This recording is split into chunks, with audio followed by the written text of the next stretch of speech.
Alors, quelle est votre vision idéale d'un pipeline d'opportunités commerciales? Bonjour à tous, j'espère que vous allez bien. Quelle est votre vision idéale d'un pipeline d'opportunités commerciales? Je me pose des questions. Je vois des consultants, des experts en vente, des coachs qui disent sur LinkedIn, bon ok les gars, c'est la fin d'année ou c'est la rentrée et donc c'est le moment de nettoyer votre pipe d'opportunités des affaires qui ne signeront jamais. Pourquoi? Parce que en réalité, ils analysent le taux de transformation ou le succès d'opportunités par rapport à la durée moyenne d'un cycle de vente. Et en fait, toutes les opportunités qui dépassent ou qui ont dépassé la durée moyenne en fin d'année ou en début d'année, pour eux, sont considérées comme des opportunités qui ne se gagneront jamais. À partir de là, ils disent c'est le moment de nettoyer votre pipe pour repartir sur une nouvelle année et avec un pipe plus juste. Mais en réalité, ça veut dire quoi ça? Quand vous nettoyez 2 fois par an votre pipe pour essayer de repartir sur une nouvelle année ou une nouvelle période pour remplir votre pipe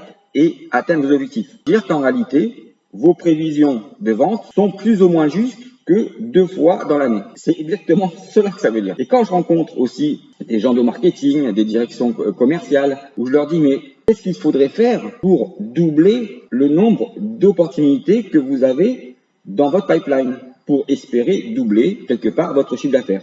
La majorité des gens pensent, et sans comprendre le fonctionnement logique et humain des 4 paramètres les plus importants dans un cycle de vente pour un acheteur pour pouvoir obtenir confiance et réussir à vendre, pensent qu'il faut tout simplement doubler le nombre de leads en entrée de pipe. Mais en réalité, et faites les calculs, je les ai fait plusieurs fois sur plusieurs entreprises, si vous ne changez rien à votre méthode de gestion d'opportunités, depuis la gestion d'un lead jusqu'au closing, n'est pas doubler le nombre d'opportunités qu'il vous faudra, mais c'est au minimum tripler, voire quadrupler le nombre d'opportunités pour essayer de doubler votre taux de transformation. Tout ce que je vous raconte là est simplement lié à une interprétation quantitative du nombre d'opportunités et non pas à une démarche quantitative. Plus votre pipe est ouvert, plus vous perdez du temps et vous gérez d'opportunités perdantes. Donc la première chose qu'il faut faire, c'est apprendre à éliminer toutes ces vraies fausses opportunités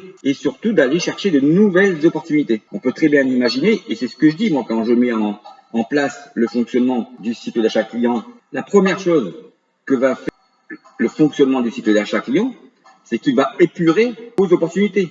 Et donc, votre pipe va être comme ça, il va devenir comme ça. Alors, je sais que c'est pas très vendeur, c'est pas très comme de vous dire, lorsque vous mettez en place le fonctionnement du cycle d'achat client pour gérer vos opportunités commerciales, la première chose qui va se passer, le nombre d'opportunités va diminuer et donc vos prévisions de vente risquent de diminuer. Mais en fait, ça, c'est le départ. Un pipe idéal, en réalité, devrait être comme ça. On transforme toutes les opportunités qui rentrent et qui sortent. Et après, dans le temps, et en fonction de la durée de votre cycle de vente moyen, il va se passer ça. La différence qu'il y a entre une gestion quantitative et une gestion qualitative de vos opportunités pour pouvoir réaliser vos objectifs. Je vous dis à très bientôt, au revoir et surtout prenez soin des autres.